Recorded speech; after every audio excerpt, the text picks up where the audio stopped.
Hey everybody, this is Gregory from Dapp University, and today I'm going to show you how to write your first decentralized application on the Ethereum network.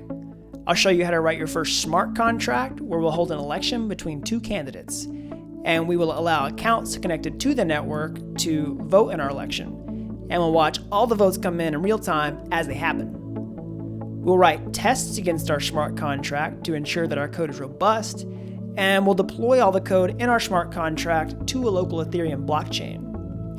We'll also write a client-side application that will allow users connected to the network to interact with our smart contract and vote in the election. But before we jump into building our decentralized application, or dApp, I want to take a step back and answer a few questions, like what is a blockchain and how does a dApp work? So if you're familiar with those things already, feel free to skip ahead. But if not, let's examine some key concepts. So what is a blockchain? Let's use an analogy to understand what a blockchain is. Let's look at a web application. So normally when you interact with the web application, you use a browser and you talk to a central server over a network. All of the code to your web application lives on this central server, and all of the data lives in a centralized database. And anytime you want to use your application, you must talk to this central server. And because this is how a web application works, it's really bad to build a voting application this way. Here's why. For one, all of the data in your database could change at any time. Our vote could change, or it can be deleted entirely.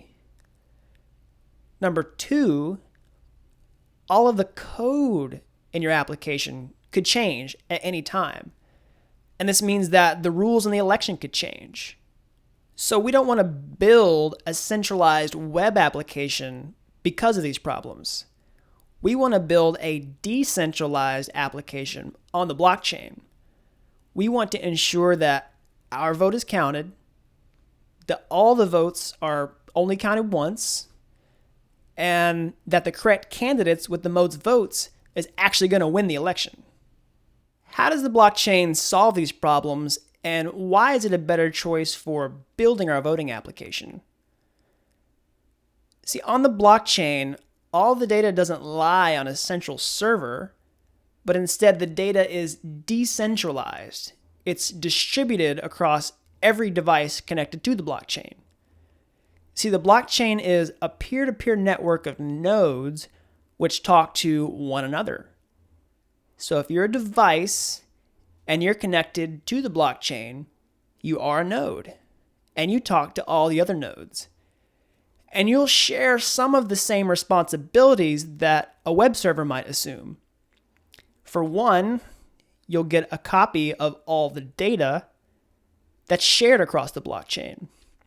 All of this data is contained in bundles of records called blocks, which are chained together to create the public ledger. And all the nodes on the network work together to ensure that all of the data on the public ledger remains secure and unchanged. And this is important for our voting application because it means that we'll always know that our account sent the transaction whenever we vote, and that our vote will go to the correct candidate and be recorded forever.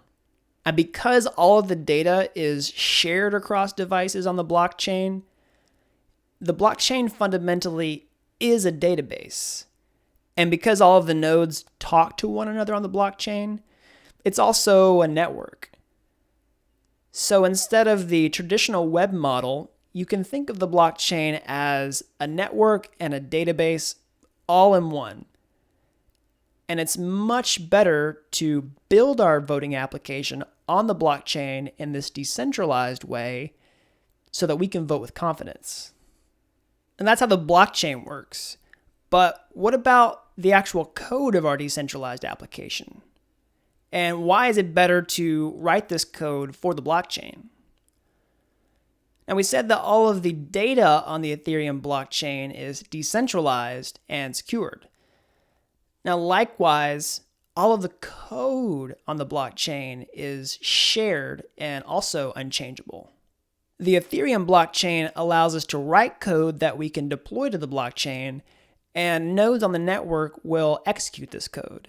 This is how we'll write the code that governs all the rules of our election. All of this code will be secured and unchangeable. And this is very important for our voting application because it means the rules of our election won't change. How do we write the code of our decentralized application? Well, with something called a smart contract. See, Ethereum allows us to write code that gets executed on the Ethereum virtual machine with smart contracts. And this is where all the business logic in our application will lie. This is where we'll write all the code. It'll be in charge of reading and writing data, transferring value, and executing any business logic that we program. A smart contract is kind of like a microservice that lives on the web. If the public ledger represents the data layer of the blockchain, then a smart contract represents the layer that reads and writes that data and does stuff with it and talks to other services. Also, it's called a smart contract because it represents some kind of covenant or agreement. In the case of our voting application, it's an agreement that our vote's going to count, that all the votes are only going to count once, that they won't change, and that the correct candidate's going to win. Now, smart contracts are written in a language called Solidity, which looks a lot like JavaScript, and we'll be using Solidity to write our smart contracts in this tutorial. So just for clarification, what is a dApp? Well, a dApp is a decentralized application, and it's decentralized in every way. The network is decentralized because it's peer-to-peer. The data is decentralized because it's shared across devices in the network. And the code is decentralized because it's also shared and executed across devices in the network.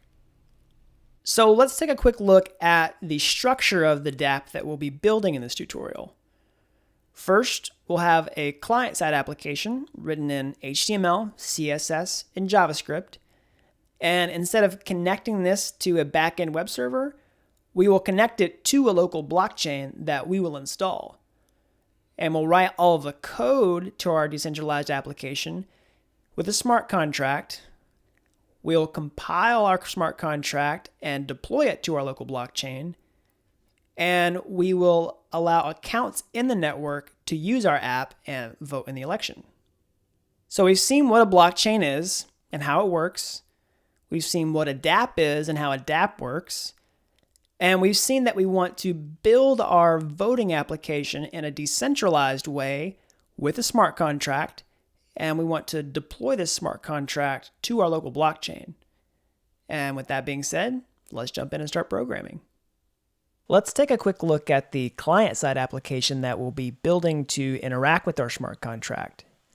This is the election results page where we will have a table of candidates, and each candidate will have an ID. Each candidate will have a name, and each candidate will have a vote count. We'll be able to see the account that we're logged in with. This is the account that is connected to the blockchain. And we will have a form where we can select which candidate we want to vote for, and we can cast our vote. In order to build our dApp, we're going to need a few dependencies first. The first dependency that we need is Node Package Manager, or NPM, and this comes bundled with Node.js. You can see if you have Node already installed by going to your terminal and typing node-v. If you need to install Node, you can install it with a command line tool like Homebrew, or you can go to the Node.js website and download it directly. The next dependency is the Truffle framework. Truffle is a framework that's going to allow us to create decentralized applications on the Ethereum network. It's going to give us a suite of tools that allows us to write our smart contracts with the Solidity programming language. It also gives us a framework for testing our smart contracts. And it gives us a set of tools to deploy our smart contracts to the blockchain. We can also develop our client-side application inside of Truffle. You can install Truffle by going to your terminal and typing npm install -g truffle. The next dependency is Ganache. Ganache is a local in-memory blockchain that we will use for development purposes. You can install the Ganache by going to the Truffle Framework website and downloading Ganache directly. The next dependency that we're going to need is the MetaMask extension for Google Chrome. Now, in order to use the blockchain, we must connect to it. Remember, I said the blockchain is a network. We'll have to install a special browser extension in order to be able to use the Ethereum blockchain. And that's where MetaMask comes in. We'll be able to connect to our local Ethereum network with our personal account and interact with our smart contract by using MetaMask. Since we're going to be using the MetaMask extension for Chrome, you'll also need to install the Google Chrome browser if you don't have it already. To install MetaMask, you'll need to go to the Chrome Web Store and search for the MetaMask plugin. You will add it to Chrome. Once you've installed MetaMask, you should go to your Chrome extensions and ensure that MetaMask is enabled. You can also double check to see that it's working by going to your extensions bar and clicking on the little fox. Now, the last thing that we need is some syntax highlighting for the Solidity programming language that we'll be using to write our smart contract. Most text editors and IDEs don't have syntax highlighting for Solidity yet, so we'll need to install some. I'm using Sublime Text, and I've downloaded the Ethereum package from Package Control. Now that we have all of our dependencies installed, let's go ahead and get everything set up so that we can start building our application. So find wherever you downloaded Ganache and open it. Once we have Ganache started, we have a local blockchain running. And you can see that Ganache gave us 10 accounts whenever it started. And each of these accounts has a unique address, and each account has been credited with 100 fake Ether. Now, this Ether isn't actually worth anything on the real Ethereum blockchain. Now, these account addresses are unique identifiers that are going to represent the voters in our election. Now that we have our local blockchain running, let's go ahead and set up our app. The first thing that we want to do is create a project directory. We want to go into that project directory.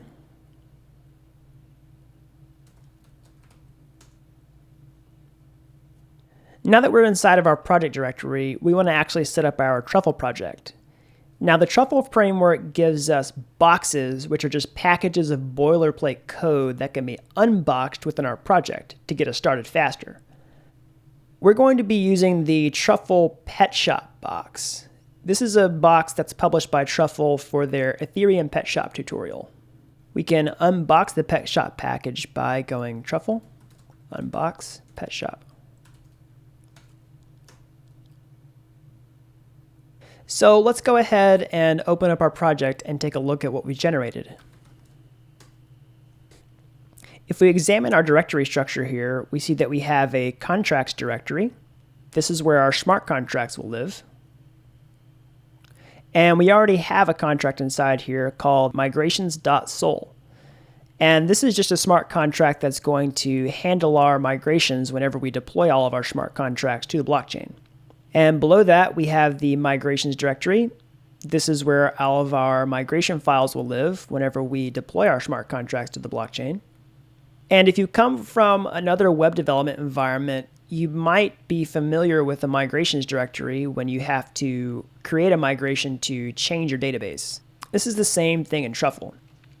So we need a migration to deploy our smart contract to the blockchain, because when we do this, we're actually creating a transaction on the blockchain. We're changing its state, just like we would change the state of a database. And below that, we have a node modules directory. This is where all of our node dependencies will live. We have a source directory. This is where we will develop all of our client-side application. And a test directory, where we'll keep all of our test files. Also our package.json, where we will specify all of our dependencies, and the truffle.js file. That's basically going to be the main configuration file for our Truffle project. Now that we've created the project structure for our dApp, let's go ahead and start writing our first smart contract. Now, our smart contract is where all the business logic inside of our app is going to live. It's where we actually write all the code of our dApp that's going to read and write with the Ethereum blockchain. It's where we're going to list all of the candidates that will run in the election, and it's where we're going to keep track of everyone who voted in the election. It's also going to be where we write all the business rules that govern our election, namely like the fact that the account can only vote one time in the election. So let's go ahead and create a new file in our contracts directory called election.sol.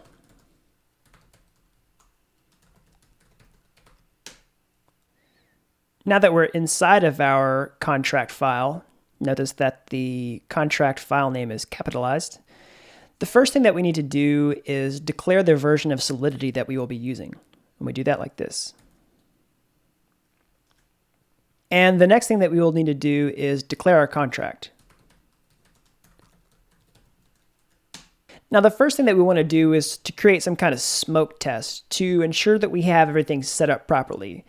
We just want to make sure that we set up our contract correctly, that it can be deployed, and that it's going to respond to the kinds of things that we expect it to respond to. So we're going to need a couple of things. We're going to need a constructor. We need something that's going to get run whenever we initialize our contract upon migration. And what we're going to do inside this constructor is we're going to just set the value of a variable. For now, we're going to set the value of a candidate name. And so we need to have a way to store this candidate name value, and we need to have a way of reading it. So let's go ahead and write our constructor. We tell Solidity that we are writing a constructor by defining a function with the same name as the contract.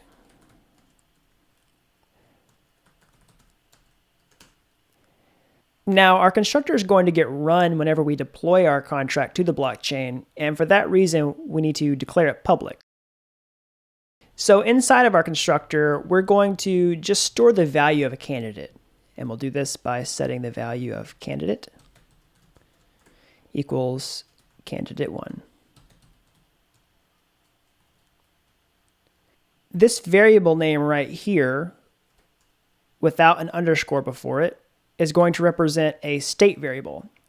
And a state variable is something that's going to be accessible inside of our contract and is going to represent data that belongs to our entire contract.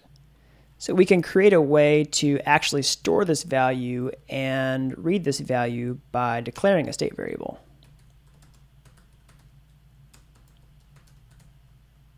Now, what we've done here is we have declared a variable of string type, and we have declared it public. Now, what that's going to do is give us a state variable that can be stored as a string. And when we have declared it public, this state variable is going to be assigned a getter function. So Solidity is going to give us something for free that allows us to just read the value of this variable instead of having to define some sort of reader function ourselves. All right, now that we've created a way to initialize our smart contract with the basic value, let's see if we can actually interact with it in the console. In order to do this, we're going to need to create a migration to deploy our smart contract to a local blockchain so that we can actually interact with it in the console. To do this, we'll go to the migrations directory and see an initial migrations file. We'll use this migration file as a reference point for creating our own migration. To do this, we'll need to create a new file in the same directory, and we will need to prepend it with the number 2. We number all of our files in the migration directory so that Truffle knows the order to run them in. Now that we've copied the code from our initial migrations file, let's take a look at it and examine its parts and see what we need to change for our own purposes. First, we'll see that migrations is referenced in 3 places. We'll see that it's reading the migration contract out of the project directory, It's assigning it to a variable called migrations, and it's referencing that variable here. So we'll go ahead and change all of those to election, which is the name of the contract that we just created. And let's see what it does. So on the first line, what we can see is that we have this artifacts right here. This represents the contract abstraction that is specific to Truffle. And this will give us an election artifact that represents our smart contract. And Truffle will expose this so that we can interact with it in any case that we want to. So in the console, when we write tests, or when we use it in our front-end application. And we can see down here that we've added a directive to deploy our contract with this function. Now that we've created our migration file, let's see if we can run the migration. We'll do this by typing truffle migrate. All right, now our contract was migrated and deployed to the blockchain. So if you're depending on your Truffle version, you might see some warnings here. These are just compilation warnings. They're not actually errors. And these errors come from the migration project that came, the migration contract that came with our project. And basically it's saying that some of the functions have not been, they have not declared the visibility of these functions. So you can address these errors by declaring the visibility of these functions, like so. Or you can just ignore these warnings for now and continue on. All right, now that our contract is deployed and our local blockchain is running, let's try to open the Truffle console and interact with our smart contract. And we can open the Truffle console by typing truffle console. Now let's get an instance of our smart contract so that we can see if our deployment worked and see if it responds to the types of things that we expect it to respond to. Now we do this like so. Election.deployed, then function, and this is going to be the instance of our contract, and we will assign the instance to an app variable. All right, now what did we just do? So election here is the variable name that we defined inside of our migration file. And we can get a copy of this deployed abstraction with this deployed function. Now, because of the asynchronous nature of smart contract development, developing them relies heavily upon the use of JavaScript promises. If you're unfamiliar with JavaScript promises, they're basically a way of handling the eventual result of an asynchronous operation. In this case, the deployed function is going to be an asynchronous operation. And we need to rely upon promises because I can't just go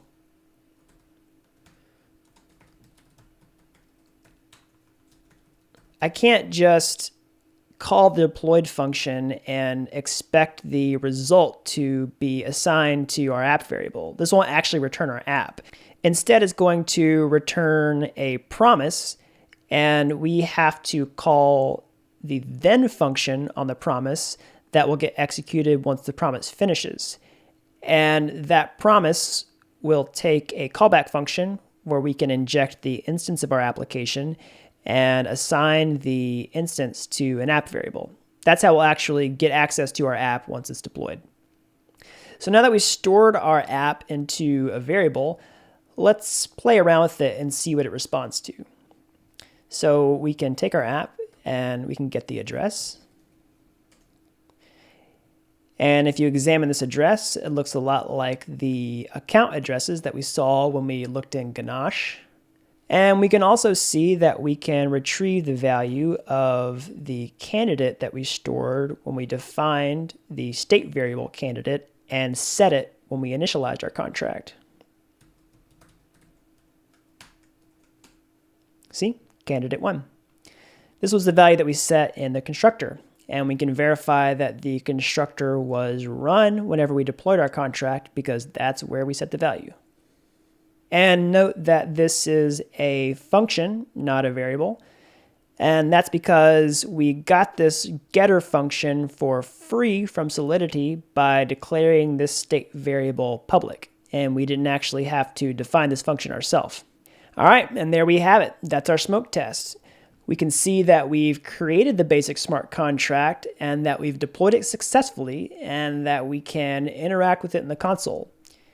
But before we go on and start building out the rest of our smart contract, I want to show you something else that happened when we deployed it.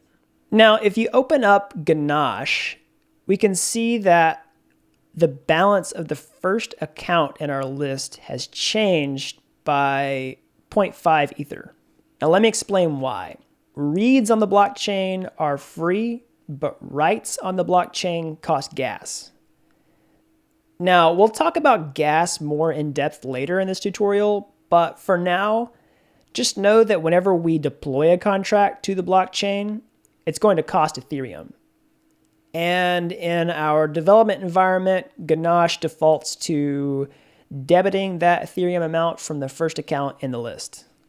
Really quick before we move on, I realized that I've been using Solidity version 0.4.11, and let's change this to 0.4.2 since that is the version of Solidity that comes with this version of Truffle.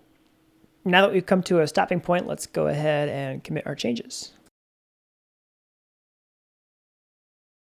I'm going to put a link in the description of this video to the code up to this point in the tutorial. So if you want to follow along and check out your code against what I have on my screen, you can click that link in the description of this video. If you download the project from that link, just make sure that you run npm install to install all of your dependencies before trying to continue on with the tutorial. And I'll also say that you can subscribe to the channel if you'd like to see more videos about developing decentralized applications on the Ethereum network. Let's go ahead and build out our smart contract to list all of the candidates that we want to vote for in the election. When we created our smoke test, we created a way to store a single candidate to our smart contract. And we created a way to read this candidate when we declared this string variable public. We got a candidates function for free from Solidity. And we stored this single candidate to this variable whenever we initialize our contract with the constructor. What we want to do now is create a way to store multiple candidates in our contract. And we want the candidates to have more than just a name. We want the candidates to keep track of how many votes that they've received. And we'd also like to reference the candidates by ID. Let's clear out what we have so far and sketch out what we need to do that.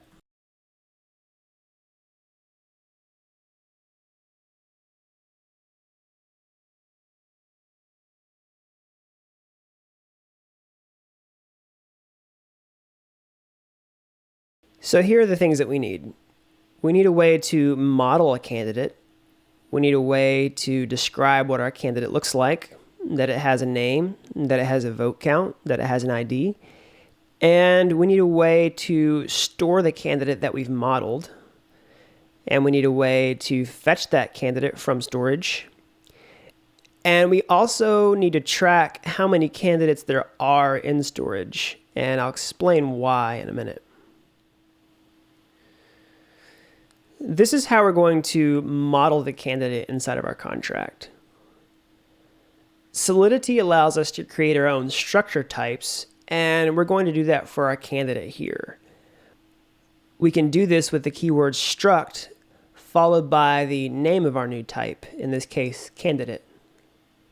We can specify that this structure has an ID of an unsigned integer, that it has a name of a string type, and that it also has a vote count that is also an unsigned integer. Now, just declaring this struct won't actually give us a candidate. We would have to instantiate this struct and assign it to a variable before we can stick it in storage. The next thing that we need is a place to store our candidates. We need a place to save one of these structure types that we will instantiate. I'm going to do this with a mapping. A mapping in Solidity is like an associative array or a hash where we associate key value pairs with one another. We declare this mapping with the mapping keyword, and we pass in the types that we expect for each key and value pair. In this case, the key will be an unsigned integer, and this will correspond to the candidate's ID, and the value will be a candidate structure type. Now, this is the way that we will store our candidates, and just like we saw earlier when we did our smoke test, we can declare this mapping public, and Solidity will generate a candidates function for us that will allow us to fetch our candidates from this mapping. One thing to note is that when we add a candidate to this mapping, we are changing the state of our contract and writing to the blockchain. So this is our way that we will persist these candidates to storage. And this will be interacting with the data layer of the blockchain. And the last thing that we need is a way to keep track of how many candidates that we have created in our election. And I'm going to do this with a counter cache. Now let me explain why. In Solidity, there's no way to determine the size of this mapping, and there's also no way to iterate over it either. That's because in this mapping, any key that we haven't set a value for will automatically return a default value, in this case, an empty candidate. For example, if we had 2 candidates in our election and we try to look up candidate number 99, which doesn't exist, the value would return a blank candidate. And it will do that for any arbitrary value that we throw in there for which we have not stored a value. And that makes it impossible to determine how big this mapping is. And that's why we're going to use a counter cache here, because we want to keep track of how many candidates there are so that we can fetch every possible candidate from the mapping and determine how many there are. And we'll use this candidates count state variable to keep track of how many candidates exist in our mapping, and we will increment it each time that we add a candidate to our candidates mapping. And this is going to be very helpful when we want to access each candidate within our mapping inside of a loop. For example, if we wanted to list all of the candidates, and we know that our candidates count is 5, we can iterate over each integer 1, 2, 3, 4, 5 to access each candidate within the mapping inside of a loop. The next thing that we need is a way to add a candidate to our mapping. I'm going to do this with an add candidates function. Let me explain this code. You see, we declare our function add candidate, and this function takes one argument of a string type. This is just going to be the candidate's name. And note that this is a local variable, not a state variable, and that's why we prepend it with an underscore. And we will declare that this function is private. And we make this a private function because we don't want this to be accessible to the public interface of our contract. We don't want anyone else to be able to add a candidate to our mapping and add a candidate to the election. We only want our contract to be able to do that because we're going to call this inside the constructor momentarily. So what happens when we execute this function? The first thing that we do is increment the candidates count. And we do this with the increment operator. Now, this is just going to add 1 to whatever value existed previously in the candidates count. And the first time that we call this, if the candidates count was 0, which is the default for an unsigned integer, it will be 1. And we do this at the very beginning of our function because we want candidates count to represent the ID of the candidate that we are creating within this function. So let's create our candidate. We create our candidate first by referencing the candidate's mapping that we defined here. And we pass it the key of the ID of the candidate that we want to create. And we're getting that from candidates count, which we just incremented. And we assign the value to that key as a new candidate, which we're doing here. So we will instantiate a candidate of the structure type that we created. We will pass it an ID of an unsigned integer, which is the candidates count that we incremented here. We will pass it a name, which is the string argument from our function. And we will pass it an initial value of 0 for its vote count because it hasn't received any votes yet. Finally, let's add all of the candidates that we want to exist in the election. And we want our smart contract to be in control of this. We don't want anyone else to add candidates to our election. So we will call the add candidates function inside the constructor, and this will get run whenever our contract is migrated and deployed.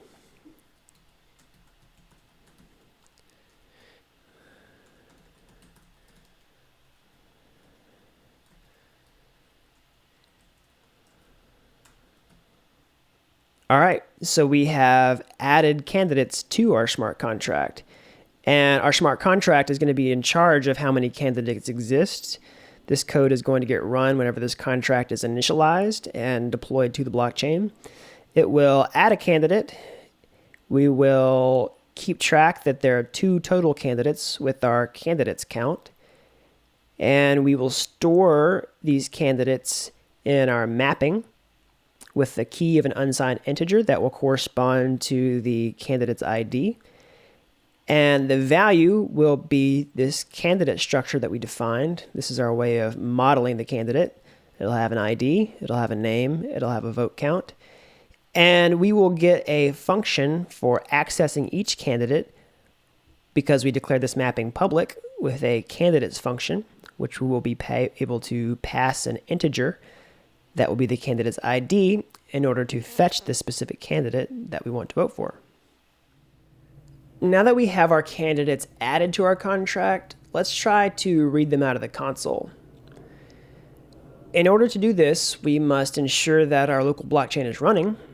We want to make sure that Ganache is running. And we also want to migrate our contract to pick up our code changes. Now, in order to do this, we must run truffle migrate -- reset. Here's why we need the reset flag. Remember that all the code and all of the data on the blockchain is immutable. It's not supposed to change.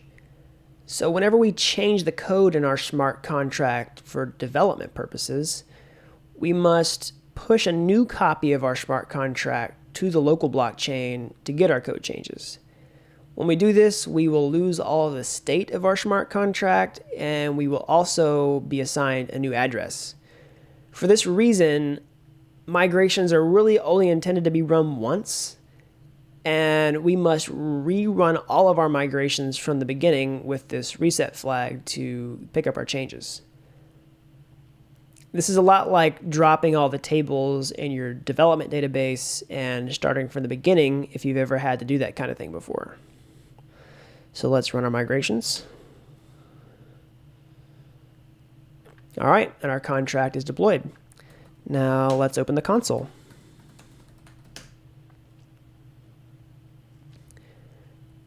First, we will get a deployed instance of our contract and assign it to a variable.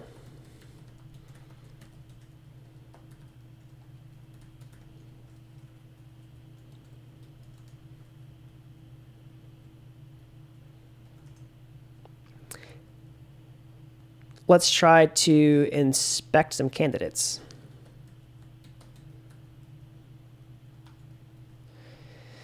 Now we will use this candidates function that we got for free whenever we declared our candidates mapping public. And this function isn't really designed to return the entire mapping for our candidates list. And if I try to do that, you'll see we get an error. And the compiler is telling us that we have passed an invalid number of arguments to this function. Now really, this function expects a key from this mapping, in this case an unsigned integer. And the reason is that this function is designed to reference an individual candidate out of this mapping. So if we wanted to do that, we could pass it a candidate ID of 1 to see the first candidate in our list. And we can see the values for that candidate here. I can also do the same thing for candidate number 2. And let's see what happens if I pass some invalid value, like 99. We can see that we have a default value return for our candidate structure. And the ID is just going to default to 0, and the name will be an empty string, and the vote count will also be 0. And notice that these are just big numbers in JavaScript, because this number could be potentially larger than a value that JavaScript can handle natively. And that's one of the main reasons that we defined our candidates counter cache, is to avoid this problem. We don't want to ever get a blank default value whenever we access a candidate. We want to know at all times how many candidates exist within our mapping, and we only want to reference the candidates from number 1 all the way up to the value of our counter cache, in this case 2. Now let's inspect one of the candidates in our election. Remember that the candidates function call is going to be asynchronous, so I can't just assign a candidate value to the return. I can't just assign a candidate variable to the return value of this function. That's not going to work. Instead, we have to assign it with a promise inside the callback function.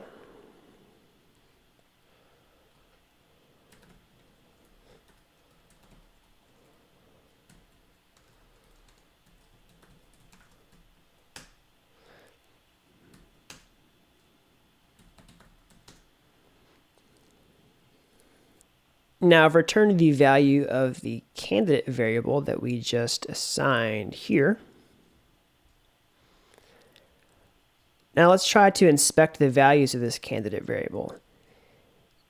You'll see that we can't just call candidate ID. That doesn't work. And let me explain why. So we defined our candidate as a struct. We modeled it that way. We modeled it to have an ID, a name, and a vote count. But structs in Solidity are really just syntactic sugar, and the Ethereum virtual machine is not really aware of them. So whenever we created this candidates function and our contract was compiled, we got this function for free, but the EVM doesn't really know how to build a struct whenever we return a candidate from this mapping. So instead, it's just going to return this set of values. And we can access each attribute of our candidate from this set of values by a zero-based index, like this. So if we want to access the candidate's ID, we must call the first value in this set of values. And we can access the name, and we can access the vote count. And also take a note that if we wanted to convert the candidate ID to a number, we just do that like this. 1. And we'll do that same thing for vote count. Oops. and its vote count is 0. All right, so that's how we fetch a candidate from our mapping in the console, and that's how we can read the values for each candidate. Now, while we're here, I wanted to make a mention about voters. We've seen that we model our candidate with a struct in our smart contract, and we keep a list of our candidates with this mapping. So how do we represent voters? Well, remember, we want anyone who's connected to the blockchain to be able to vote in our election. So a voter is going to be modeled by an address of any account connected to the blockchain. Remember, we can see all of these addresses in Ganache. It gave us 10 accounts for free. But we can also have access to these accounts in our console. And we do this with a library called Web3. We'll explain Web3 a little more in detail when we connect our client-side application. But for now, let's take a look. So we have Web3. Web3 has an ETH object. Oops.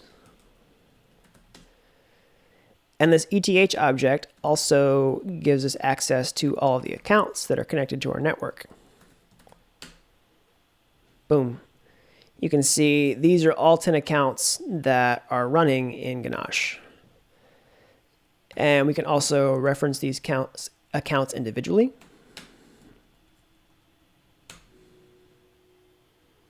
Now, these accounts and the Web3 object are going to be important when we connect our client-side application and when we start voting in the console. But for now, I wanted to make a mention of them while we're here.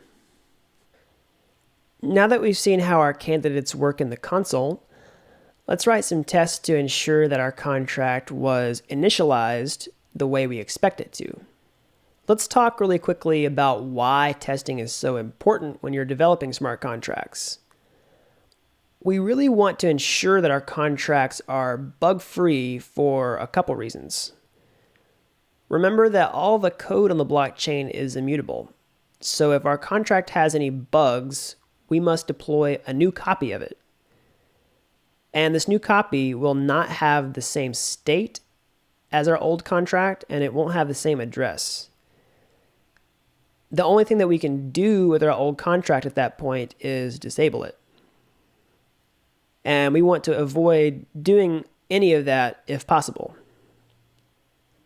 Another reason is deploying our contract costs gas. It triggers a write to the blockchain, which costs us Ether. So we want to minimize the amount of Ether we would ever have to pay. And the last reason is if our contract contains any functions that write to the blockchain and these functions contain bugs, the person who is trying to send this function is going to be wasting Ether, and it's not going to execute the way that they expect it to.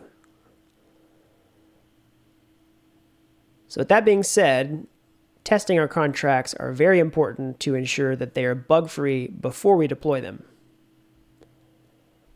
All right, in order to write our tests, let's just make sure that we have Ganache running, and we do.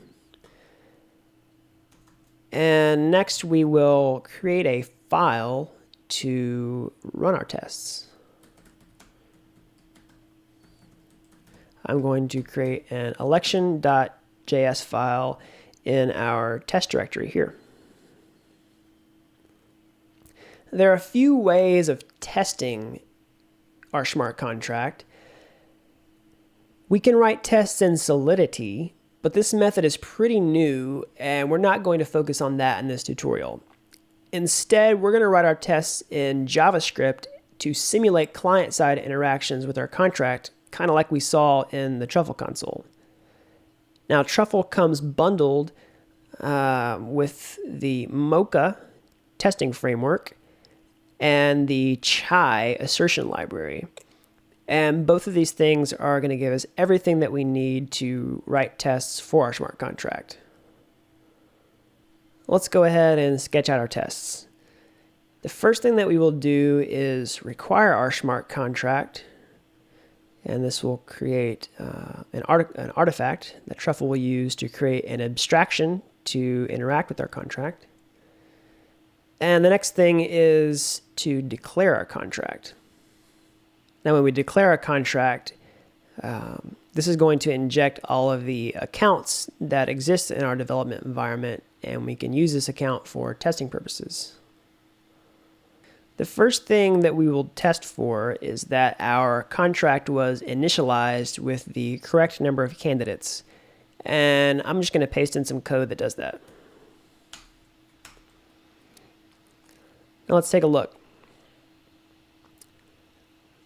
So it, and contract for that matter, these are all things that we get from the Mocha testing framework.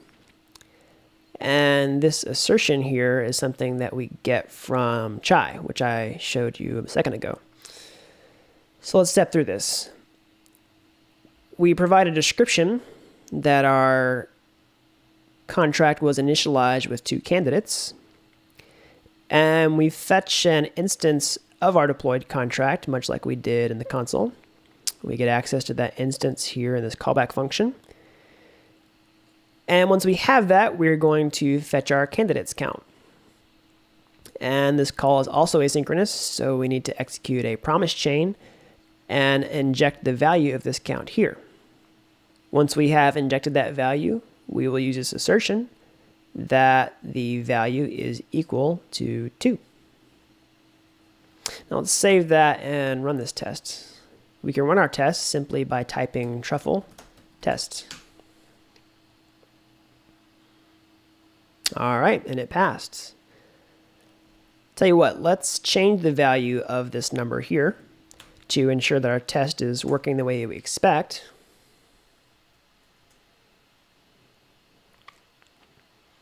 All right, it failed because we changed this number to 3 and we expect it to be 2. So it appears that our test is working.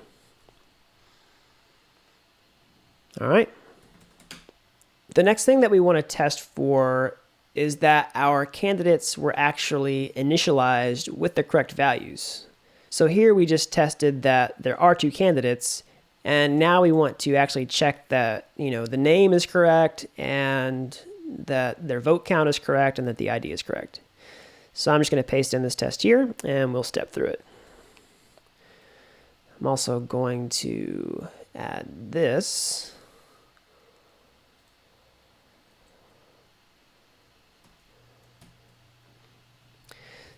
So let's take a look at what we got. Again, I'm going to declare it, and we're going to provide a description. So it initializes the candidates with the correct values. And we're going to pass this a function, and we will get a copy of our deployed contract. And here we're going to actually assign this to an election instance variable, which I've declared here. And we want this variable to have scope inside of this entire test. And here's why. We want to access our instance within this promise chain. So if we were to try to reference it from this variable, it wouldn't work. I can't reference instance down here. And for that reason, we will store it inside of our test. So once we have gotten our election instance, we will call our candidates function that we got from our mapping. And we will try to read the first candidate out of that mapping. And again, this call is asynchronous, so we must use a promise chain with the callback function and pass the candidate in here. Once we have this candidate, we will reference its values by index like we saw in the console. And the first value will be the candidate's ID. We check that it's 1. The second ID will be its name. We check that it is candidate 1. And the third value will be its vote count, which is 0 because he has not received any votes yet. And next we'll do the same thing for candidate 2. We'll call the function with the second candidate ID and check for the same values like so. All right, now let's run our tests and see if they pass.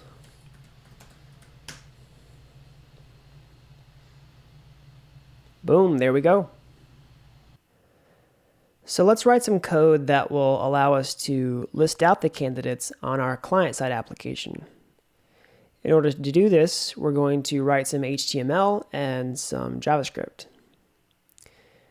Now, one of the reasons that we started with the Truffle Pet Shop box when we started our project was to get a lot of boilerplate code for free. I'll show you a couple of things that we got for free that will make writing our client-side application much easier. The first is an index.html file, and you'll see that this has some of the boilerplate code for the Truffle Pet Shop tutorial. And we're going to blow away most of this code and replace it with the code that we will use for this tutorial. It also gave us an app.js file, which again has a lot of code for the Truffle Pet Shop tutorial, which we will clear out, and we'll use our own code here. And it also gave us the Twitter Bootstrap templating framework. If you're unfamiliar with Twitter Bootstrap, it basically provides us with a lot of nice looking and interactive UI elements that we don't have to write ourselves. It saves us from having to write a lot of CSS and JavaScript. And in fact, we won't have to write any CSS in this tutorial. Now, you don't have to be a front-end expert in order to follow along with this part of the tutorial.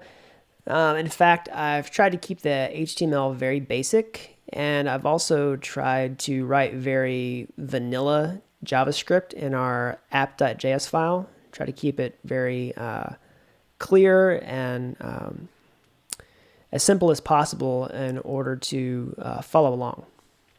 And I also won't spend a ton of time on the HTML portion of the tutorial because I really want to focus on our smart contract and how we interact with it. So I'm going to just kind of paste in some template code here. If you want a copy of that template code at this point in the tutorial, you can click the link in the description below this video to download it. All right, so I'm going to paste in some template code for this point of the project. So let's take a look at what it does. First, we'll have a title of election results. Next, we'll have a loader template. And remember that all of our function calls to our smart contract are asynchronous, so we'll want to show the loader while we're making those calls. And next we have a content section. And this content section will have a table where we will list our candidates out. And it will also have a place to list the address of the current account that is connected to our application. Next, let's look at our app.js file, which you can see here. So I've pasted in the code for this point in the tutorial. So you can see that our app is an object with several functions defined.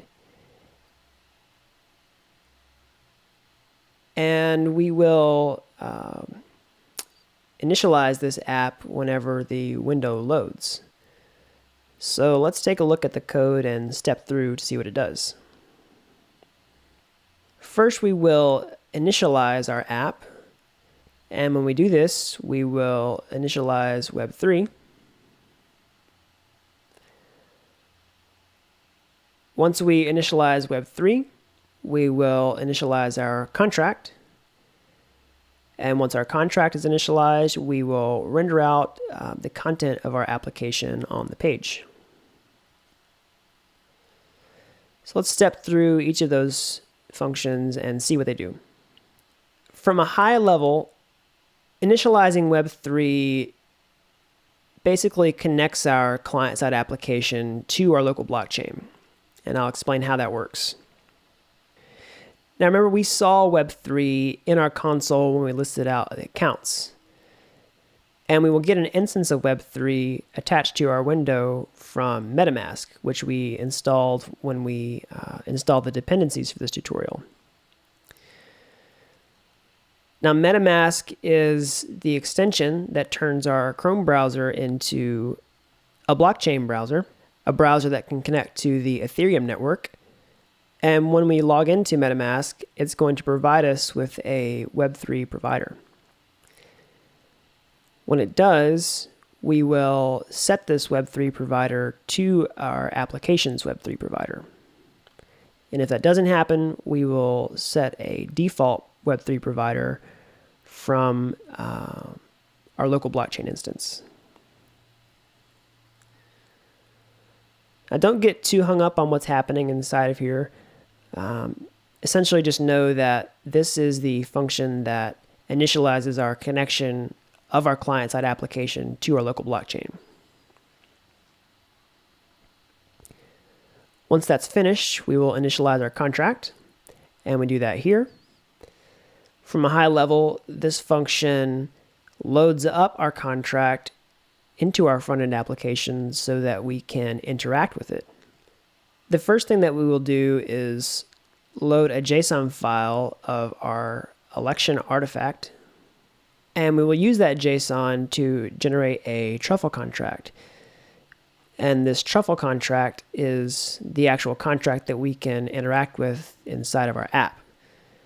And we will set the provider for this contract as the provider that we created in the init contract function. And once that's done, we will render our app. Now, a quick note that this getJSON function works for this election JSON file because we're using the browser sync package that came with our truffle box.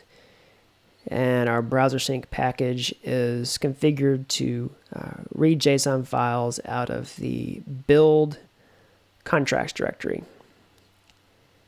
And we can actually take a look at the JSON file for our contract artifact here. Yeah, and this is the bytecode right here that is compiled and gets run on the Ethereum virtual machine. Next, we have our render function, and this is the function that will lay out all the content on the page. Now, from a very high level, this function is going to do two things. It's going to display the account that we're connected to the blockchain with, and it's going to list out all of the candidates in our election.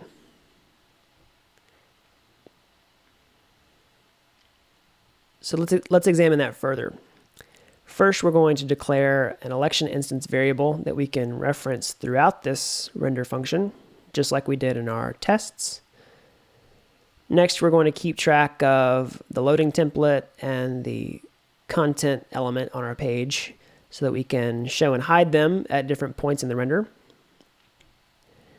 Remember, this is going to be an asynchronous execution, so we want to show the loader while this is happening and hide the content on the page for now. First, we want to load the account. We do this with Web3, which we set in our init Web3 function. We use the ETH object, like we saw earlier when we were fetching accounts. And we have a nice function called getCoinbase, which will provide us with the account that we are currently connected to the blockchain with. And if you have ever purchased cryptocurrency from the Coinbase website, that's where the name comes from. Now we will inject our account into this function. And if there's no errors, we will set the account to the current account in our app. And we will simply display this account in the account address section of our application. Next, we want to list out the candidates on the page. And we do that here. First, we get a copy of our deployed contract, and we assign it to our election instance variable, which we declared here. And the first thing that we want to do is get the candidates count. Now remember, we are using this candidates count to keep track of all of the candidates that are in our mapping. And this represents all of the candidates that are nominated in our election. Now inside this function, we want to use a loop to list out each candidate in our mapping. And remember, I said we don't have access to all the candidates in our mapping, and we cannot iterate over our mapping. And that's what we're going to use our counter cache for. So we will write a for loop starting at 1, and we will go from 1 all the way up to the number of candidates and our candidates count. So this could be 10, it could be 100, and we would create a candidate for each value in that range. But in this case, it's just 2 because that's all we have in our contract. So inside this loop, we will call the candidates function on our contract. We'll pass in the I value inside of our loop. This will correspond to the candidate's ID. So we'll read this candidate from the mapping, and we will inject it into this callback function. Once we're inside of here, we will fetch the candidate's ID by referencing the first value by index. We will reference its name, and we will reference its vote count. Once we have these values, we will generate a very basic template that's just going to be a table row with the candidate's ID, the candidate's name, and the vote count. We'll take this template and we will append it to the table on the page. And finally, once all of that's done, we will hide the loader and show all the content that we want to render out. All right, so that's it for our client-side code up to this point in the tutorial. Now let's look at a couple of other things. We need a way to load this client-side application. And our Truffle Pet Shop box that we started off with gave us a package called Light Server, which you can see in our package.json file. This is the server that we will use to build all of our client-side assets. Our Truffle box also gave us browser sync, which I mentioned a minute ago, in addition to giving us access to the getJSON function for our artifact abstractions or our contract abstractions. It's also going to just reload the content on the page. And it will do that anytime we save something inside the src source directory, so our index.html or app.js file. Also, while we're here, I'm going to clean up a couple of things we don't need that were provided by the Truffle Pet Shop box, and I'll just kind of point those out and clean them up off screen. So I'm going to delete these images. I'm going to delete this pets.json file. I'm going to delete these images here. All right, it's all cleaned up. All right, so let's take a look at the client-side application that we've built so far. The first thing that we want to do is migrate our contract up to this point. Oops, Truffle migrate -- reset. And the next thing that we want to do is open a new tab so that we can start Light Server. And we can start Light Server by running npm run dev. All right, and there is our page that we've created. But you'll notice that it's loading, and we don't see any data back yet from our smart contract. And that's because our client-side application is running, but it's not yet connected to our local blockchain instance. And in order to connect, we'll need to use the MetaMask extension that we installed for Chrome in the dependencies portion of this tutorial. The MetaMask extension is effectively going to allow us to log into our local blockchain so that we can see data here. We'll be able to see our account address, and then we'll be able to actually see the candidates who are nominated in this election. So let's set up MetaMask really quickly. The first thing we'll do is we will see some terms of service. We'll accept those. And we'll be prompted to create a new password to log into MetaMask.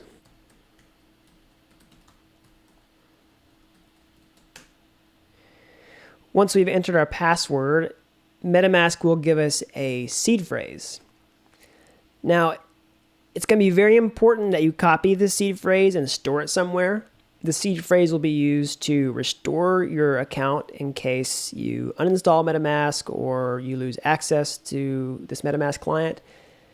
And it's very important if you save this and do not share it with anyone, especially if you are ever connected to the main Ethereum network and you have real Ethereum in your wallet. So now that I've copied this, I'll agree. And now we are connected. So we're connected to the main network, and what we want to do is connect to our local network. So we'll go to Ganache, and we'll check to see which port we're running on. In this case, I'm running on port 7545. We'll head back to MetaMask, and we will connect to a custom RPC. And the URL of this custom RPC will be http://localhost 7545, and we'll save. Boom, and there we have it.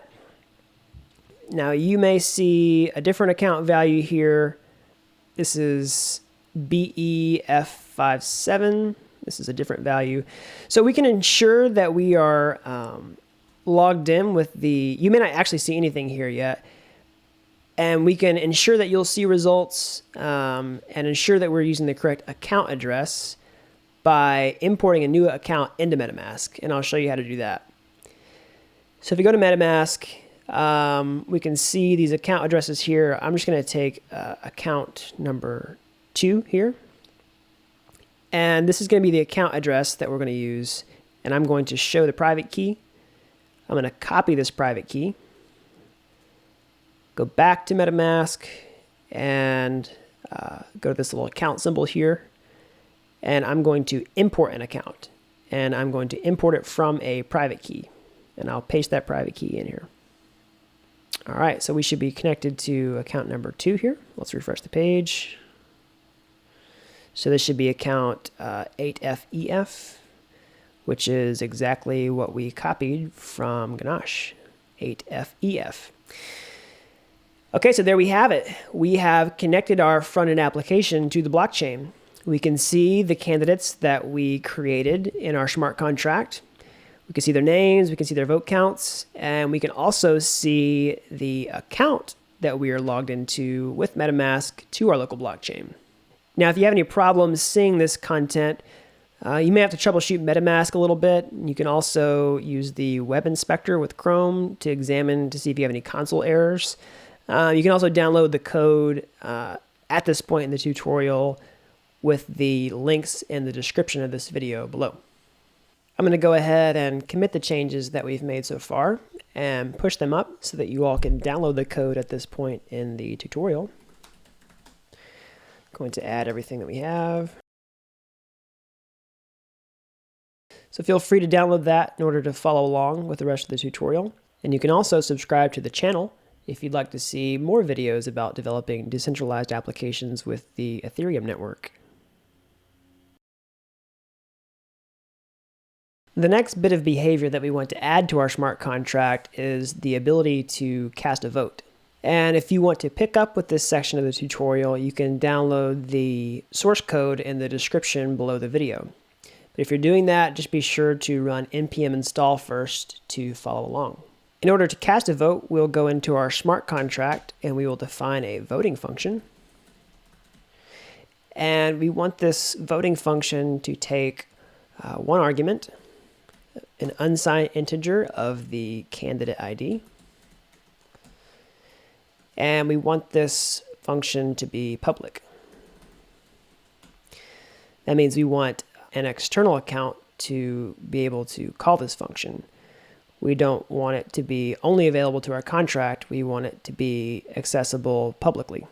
So the very basic core functionality of this function will be to increase the vote count for the candidate that we want to vote for.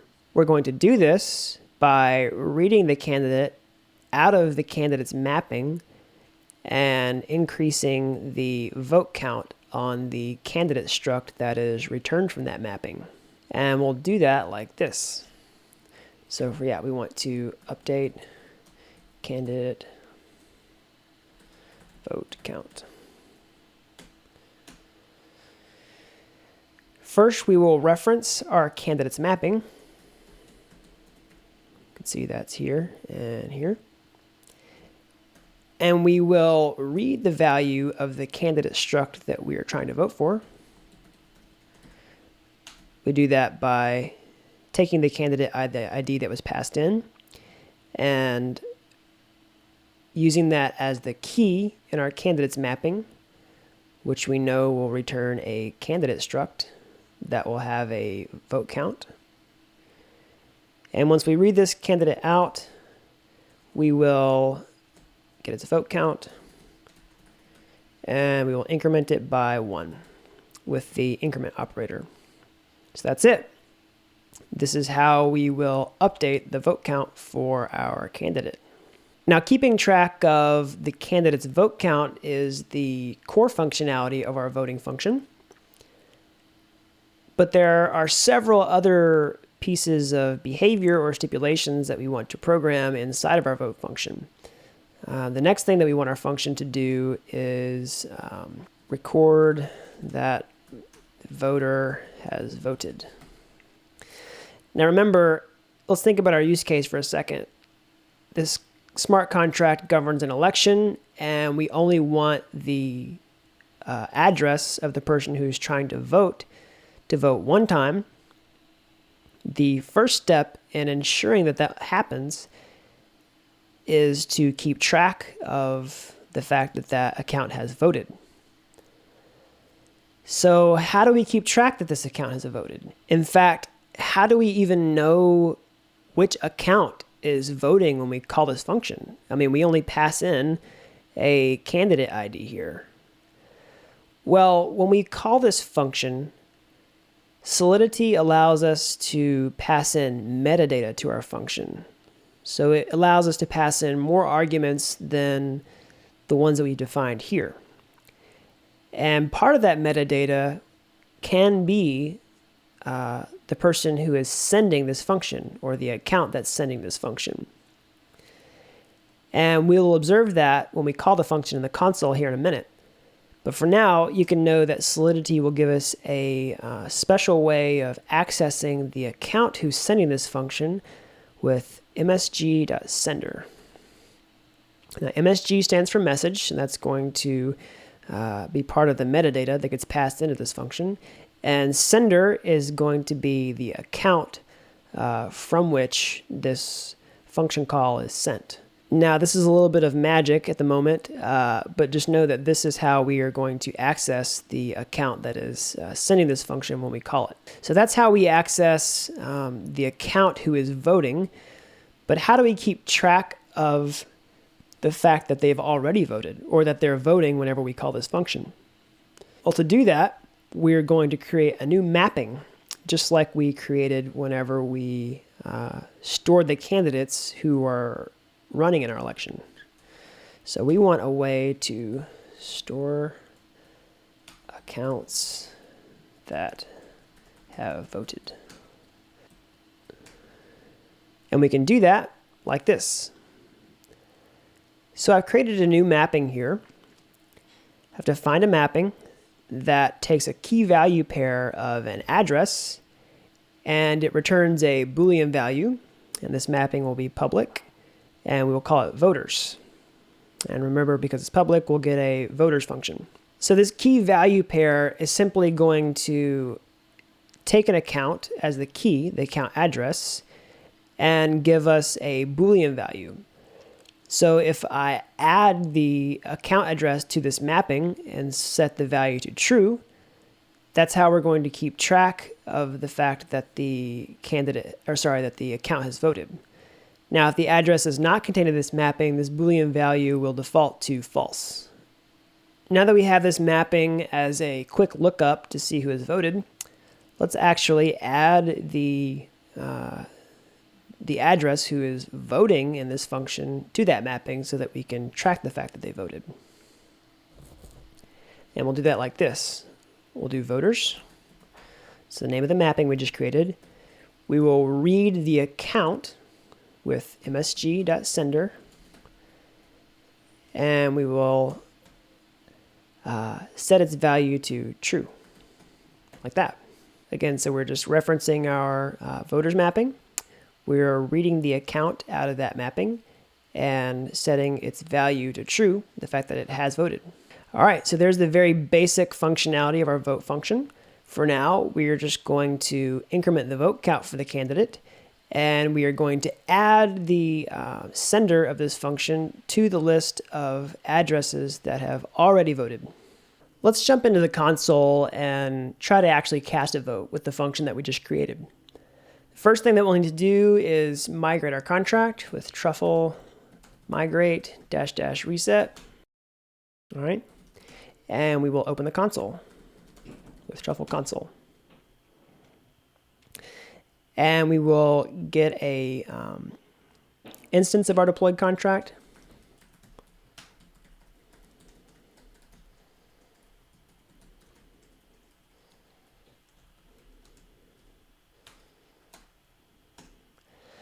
And we will try to cast a vote. So when we call this function, we're going to need two things. We'll need the candidate ID that we want to cast a vote for, and we want to pass it an account that we're voting on behalf of. Now we can see the accounts that are available to us, like we saw earlier with Web3. Web3.eth.accounts. You can see all of them. We also have access to each account in that list. So here's the first account. Now, how do we tell our vote function that we want this account right here to cast a vote? Well, I'll show you. So we will say app.vote. We'll pass it a candidate ID. We'll just say candidate ID number 1. And then we will pass our function some metadata. Now remember, I said that Solidity allows us to provide metadata to our functions beyond just the arguments that we specify. And the metadata that I want to specify here is from. And this will denote the account that we are sending this function from. And I'll assign this to web3.eth.accounts 0. And this just tells our function that the first account in this list is the one who is voting. And whenever we call this function, the from metadata is what Solidity translates and captures with msg.sender right here. All right, so let's see if it works. Boom, it worked. So how do I know that it worked? Well, it looks like it worked, but what is this thing right here? This is a transaction receipt. Whenever we write the blockchain, we actually are creating a transaction. And these are the transactions which are grouped together in blocks, which are chained together to make the blockchain.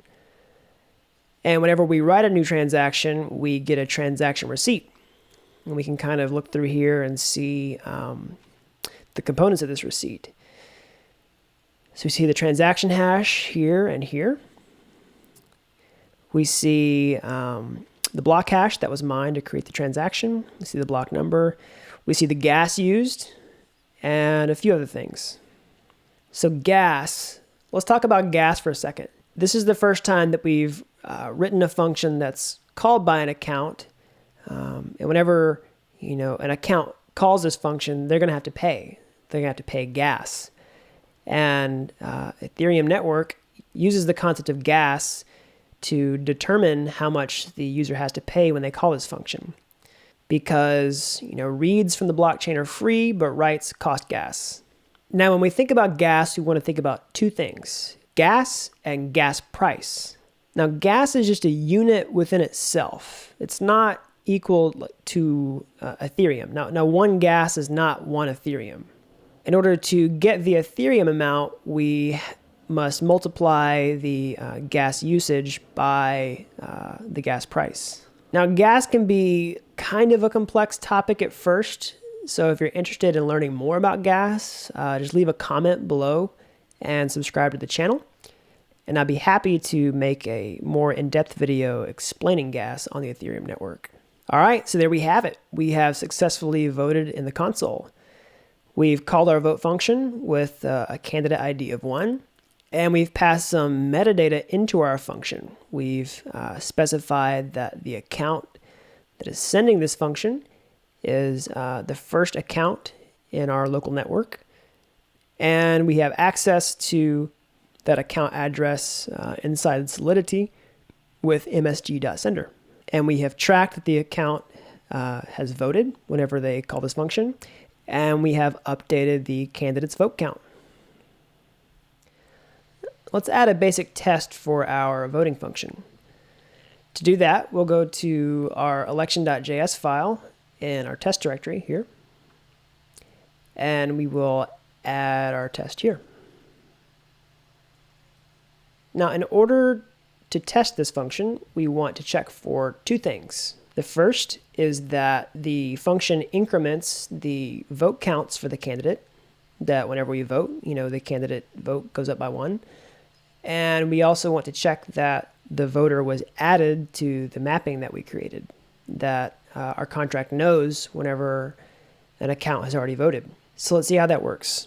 First, we get a copy of our deployed contract. We assign it to our election instance that we'll reference throughout this promise chain. We declare a candidate ID, which we will also reference throughout this promise chain. So when we call this function, we pass in the candidate ID that we vote for, and we pass in the function metadata like we saw in the console, and we specify the account who is voting. This is going to be the voter. And if you remember earlier, the accounts come in whenever we create this contract test here. So once we cast the vote, we'll trigger a promise chain, and the return value of the vote function, like we saw in the console, was a transaction receipt, which we'll inject here. We're not going to do anything with that receipt just yet, but inside this, we're going to read our voters mapping that we just created. We're going to read the account out of that mapping. This will return the Boolean value to tell us whether the account voted or not. And we will make an assertion that this value is true, that the voter was actually marked as voted. After that, we will fetch our candidate out of the mapping and return it here. And we will read the number of votes that that candidate has received so far, and we will assert that it is equal to 1, because we have just called the voting function one time, and this candidate should only have 1 vote at this point. All right, so let's run our tests.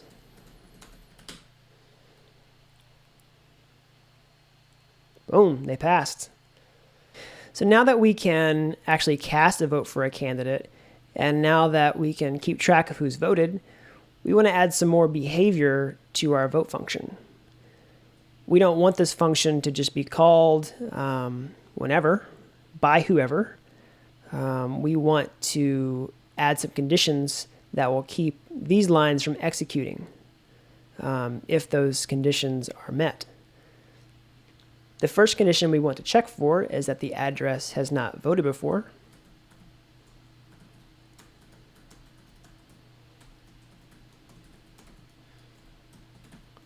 And we also want to check that we are voting for a valid candidate.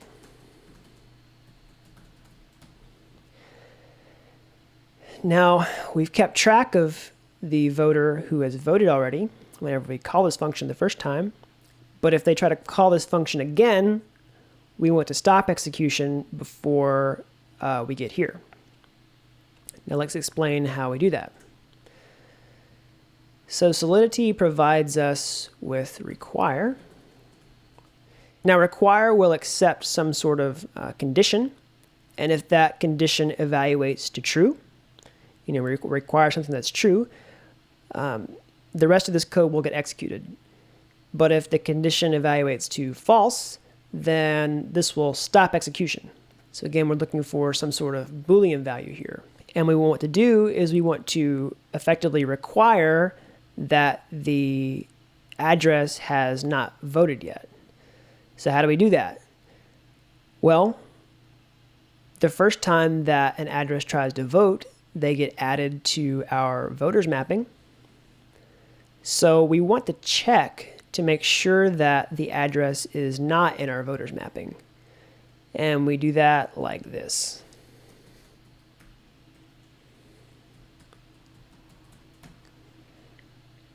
Let's take a look at that for a second. So we reference our voters mapping, and we try to read the account address as the key, which will return a Boolean value. If they have not voted before, this will return false. And we'll take the opposite of that with the bang or the exclamation mark, and we'll pass that condition to our required statement. Now that can be a little confusing trying to reason about this for a second, because you're taking the opposites of values and you're having to kind of hold a lot of things in your head at one time. But this can essentially be read as require that this address is not in this mapping, or require that this address has not voted yet. Next, we want to require that we're actually voting for a valid candidate. If there's only 2 candidates in our election, we don't want to vote for candidate 99. And we'll do that like this. So this is another condition that we are passing into our require here. And let's take a look at this condition. We basically want to take this candidate ID that we're passing into our function as a local variable. We want to ensure that this ID is greater than 0, because 0 is not valid. And we also want to ensure that this ID is less than or equal to the candidates count, which we've kept track of in our counter cache here. So anything from 1 all the way up to the number of total candidates in our mapping will be valid. So if it's not 0, if it's greater than 0 and is less than or equal to the candidates count, this will return true. And we will satisfy our requirement condition, and this function will continue execution. If the requirement evaluates to false, this function will stop execution and throw an exception. In the case of voting, this is a function that creates a transaction, and the sender, who is calling this function, is sending some Ethereum as gas.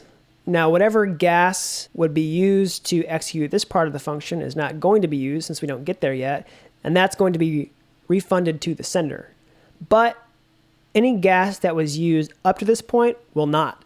And that's another reason why it's very important that we thoroughly test our smart contracts to ensure that they're bug-free. Now that we've added some requirements to our function, let's test them out in the console. And the first thing that we need to do is redeploy our contract. Truffle migrate -- reset. All right, and we'll open the Truffle console, and we'll get an instance of our deployed contract.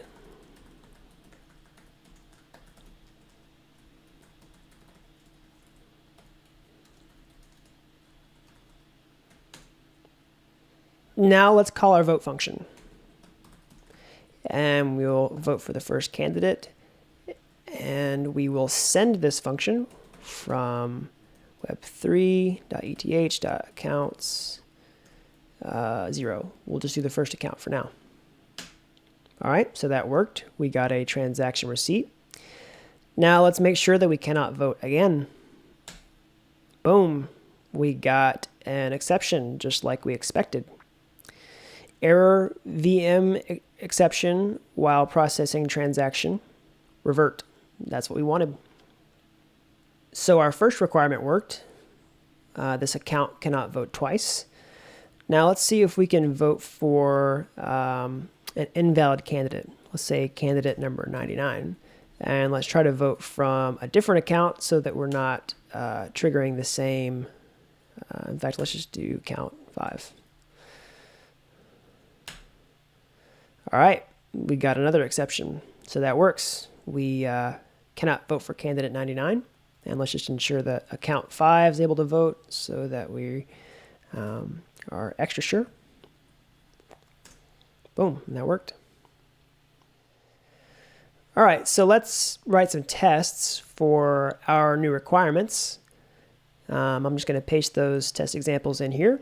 Again, you can get these test examples by downloading the code in the description below the video.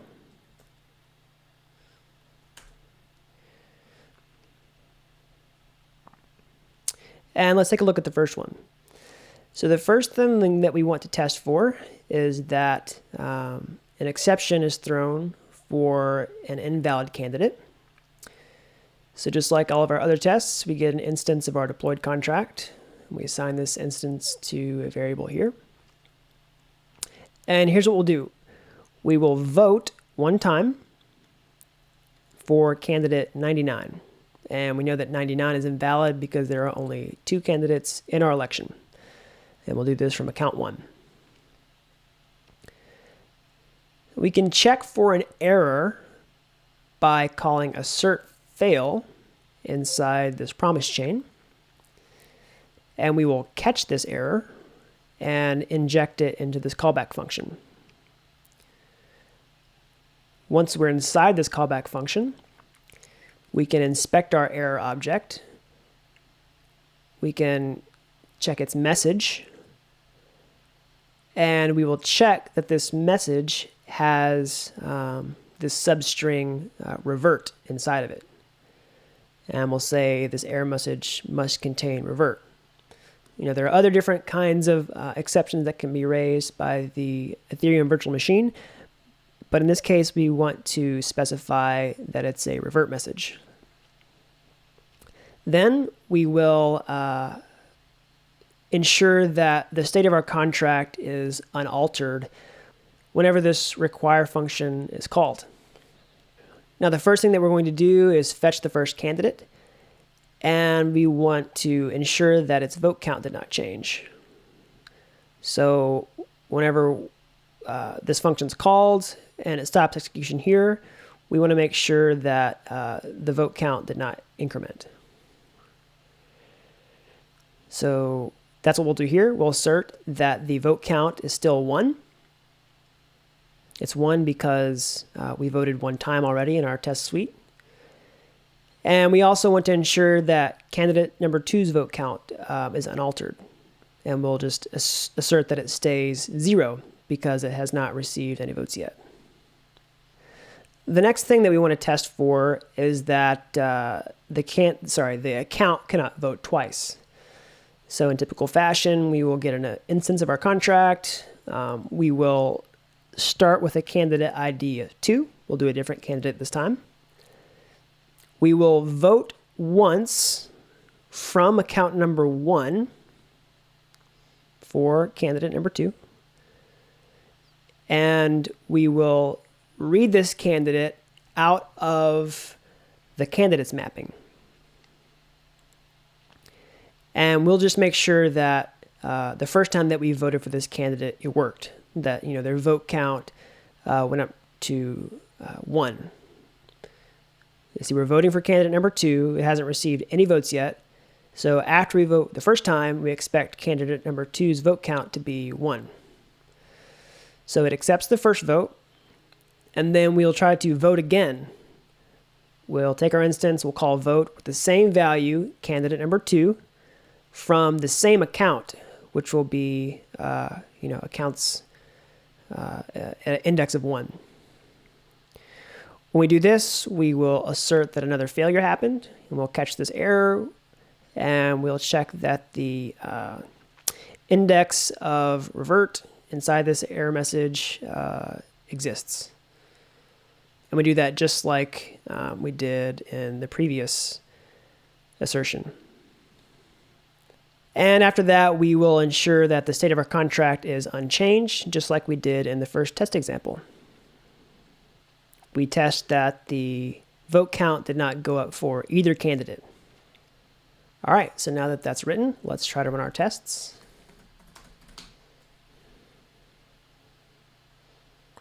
And boom, they pass.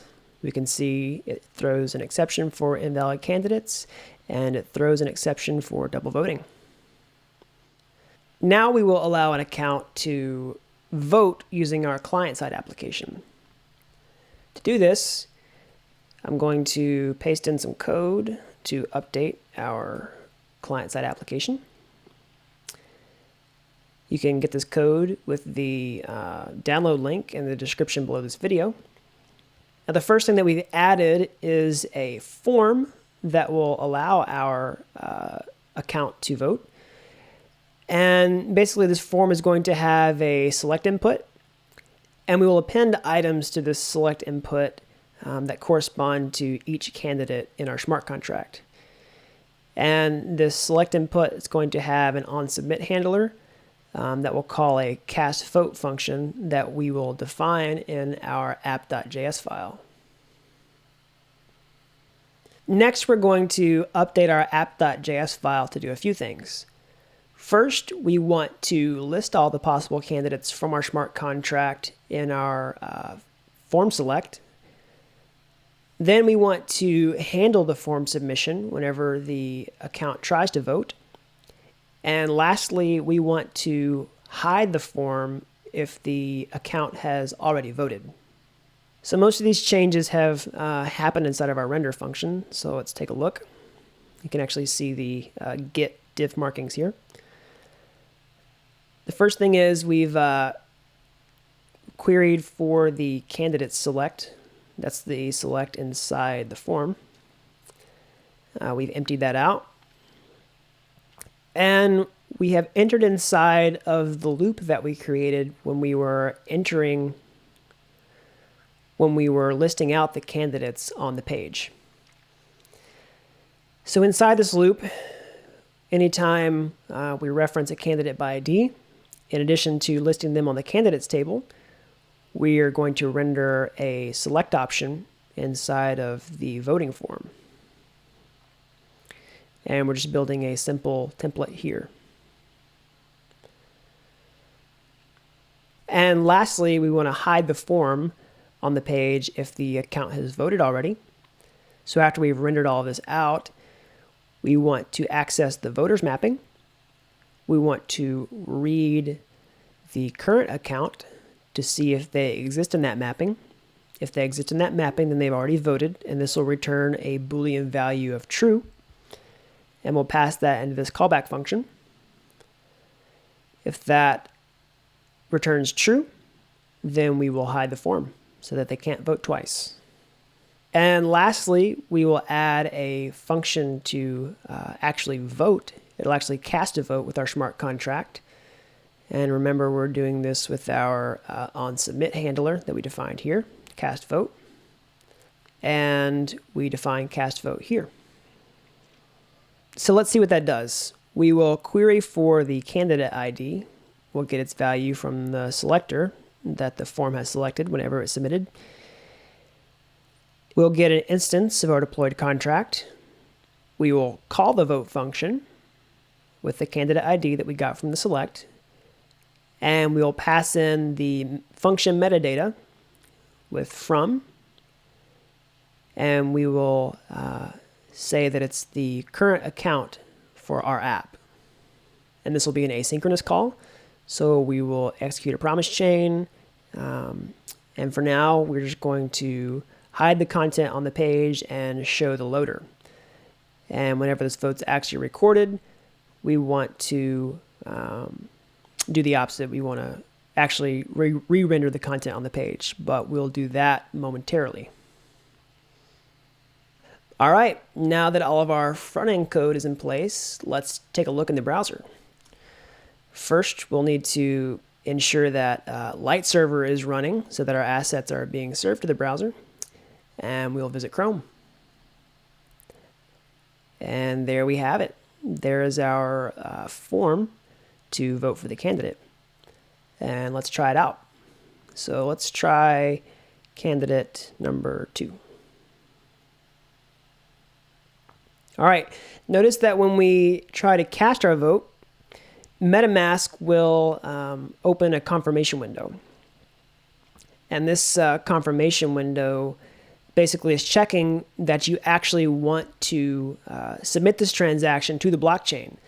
Now remember, this is going to cost this account some amount of Ethereum, and that's expressed in gas. So here's the gas limit, and here's the gas price. And we have a little conversion fee here that says that this will equal to about $2.16. So we'll click submit to submit the transaction and vote. Boom, and we have successfully submitted our vote. Now we're just going to see this loading screen here. We won't actually see anything come in yet because we haven't written that in our client-side application. So we'll have to refresh the page for now. Boom, there we go. You'll notice that candidate 2 received a vote. That's the one we voted for. And the voting form is no longer visible. It's hidden because we wrote the code to hide the form if this account has voted already. So let's try to cast a vote from another account. To do that, we will go to Ganache. Let's take account number, let's just do 4. Show the key. We'll copy that key. Go back to MetaMask. We will import an account. Click import. Let's refresh. Once we've done that, we can see that we're logged in as this new account. You can actually rename this if you want to.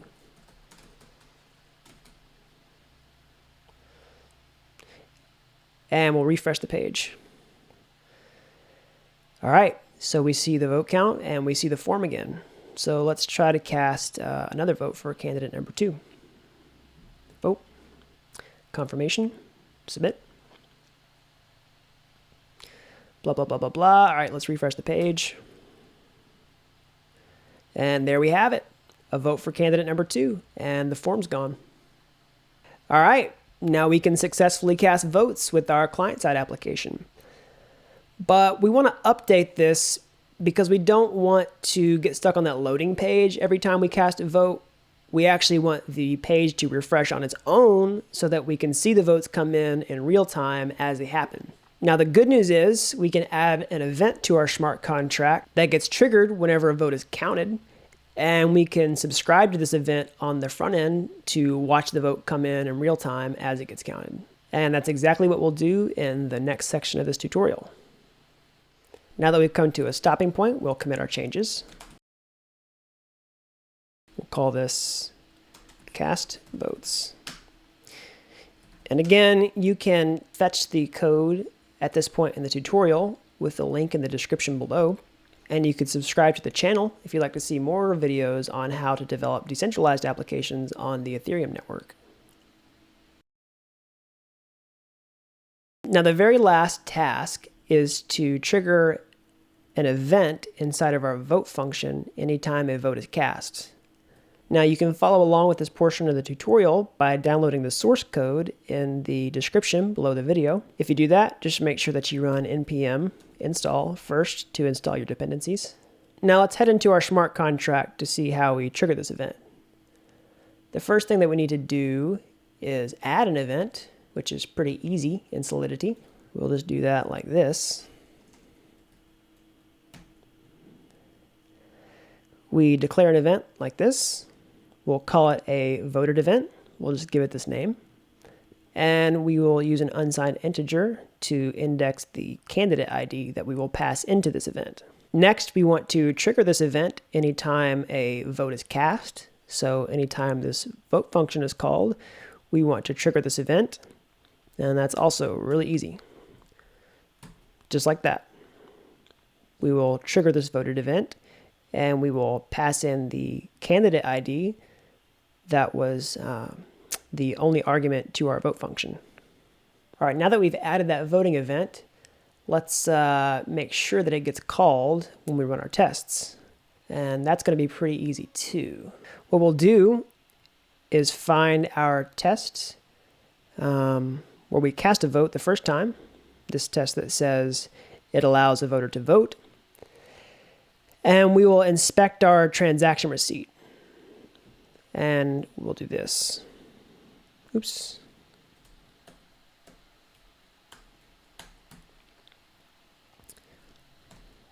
So when we inspect this transaction receipt, we'll do a couple of things. We'll make sure that the transaction receipt has logs, and we'll assure that it has one log, and this log will indicate that an event was triggered.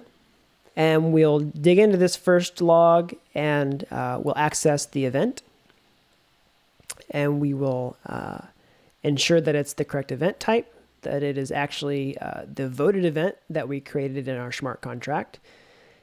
And we will also check to see that the arguments inside of this event contain the candidate ID that we specified. And this is that the candidate ID is correct. And this candidate ID comes from here and here.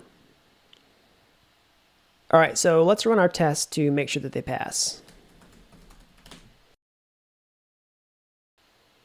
And there we have it, our test pass. Now let's update our client-side application to listen for the voted event and to trigger a refresh anytime the voted event is triggered. We can do this by adding a new function above our render function, and we'll call this listen for events. And again, you can get this code with the link in the description below the video. We'll also call this function whenever we initialize our contract. We'll just do app.listenForEvents, listen for events. And inside of this function, we will do a few things. First, we will get a deployed instance of our contract, like we've been doing. And we will call the voted event. And we will subscribe to this event, and whenever this event is triggered, we'll log it, and we will re-render our application. Now let's talk about what's happening as far as the arguments go inside of this voted event. First, Solidity allows us to pass a filter to our events, and we will not make use of that in this tutorial, so we'll just pass an empty object now. And then we'll pass some metadata to our event. It says from block 0 to block latest.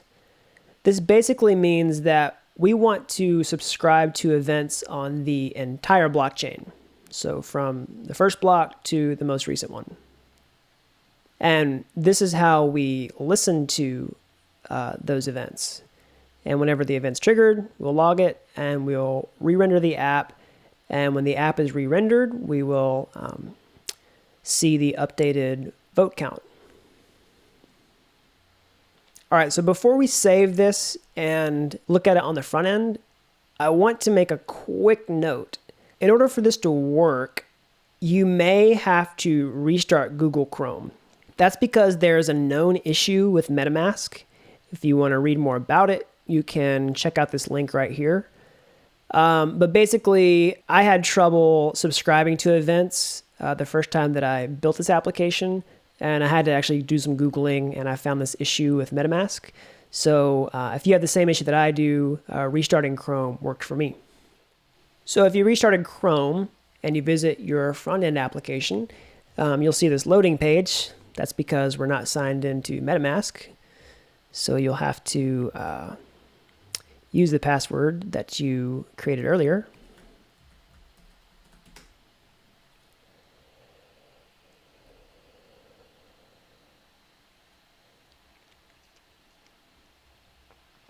So once we log in, let's change our account back to account number 1.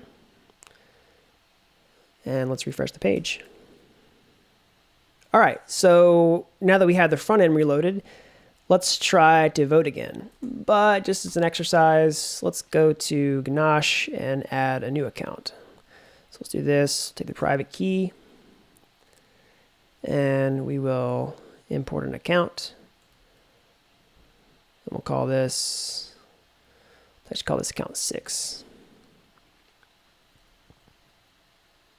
Okay, so let's try to vote for candidate 1 with our new account, and let's see if it updates in real time. We'll confirm the transaction, and we'll vote. Aha! So as I was trying to vote, we actually ran into an error, and I decided to keep this just to as a fun debugging exercise. I opened the console and saw that instance.votedEvent is not a function. So that means that we forgot to migrate our contract whenever we added the voting event. So let's do that now.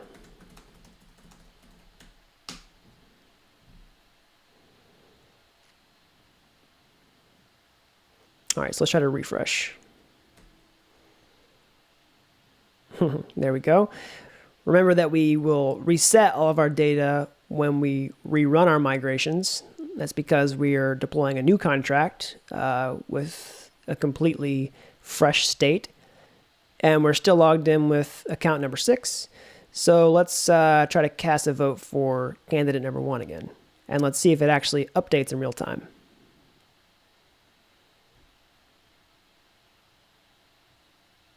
Boom. There you have it. So our front-end application is listening to the new event that we created in our smart contract. We're calling that event whenever the voting function is triggered. We subscribe to that event, and it refreshes our page and updates the vote count in real time after we submitted the form. Okay, so there you have it. This is our full-blown voting DApp. It allows us to see all these candidates in the election. We can keep track of some data about the candidates, including how many votes that they've received. We can vote on behalf of any account in our local blockchain. We can see which account we're logged in as. Now, this is really just a starting point, and there's so much more that we can do with this DApp.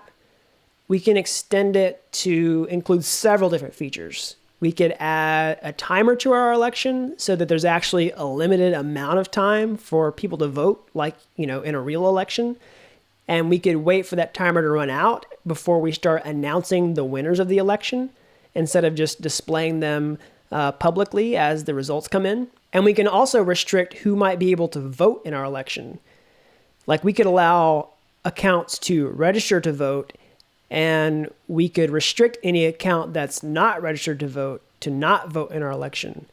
If you guys are interested in doing some more videos where we build out those features, leave a comment in the comment section below, and be sure to subscribe to the channel. And as always, you can get a copy of this completed code in the description below, and you can download that and follow along or make any modifications that you'd like to. So I hope you all enjoyed that tutorial. Let me know what you thought in the comments below. And until next time, thanks for watching Dapp University.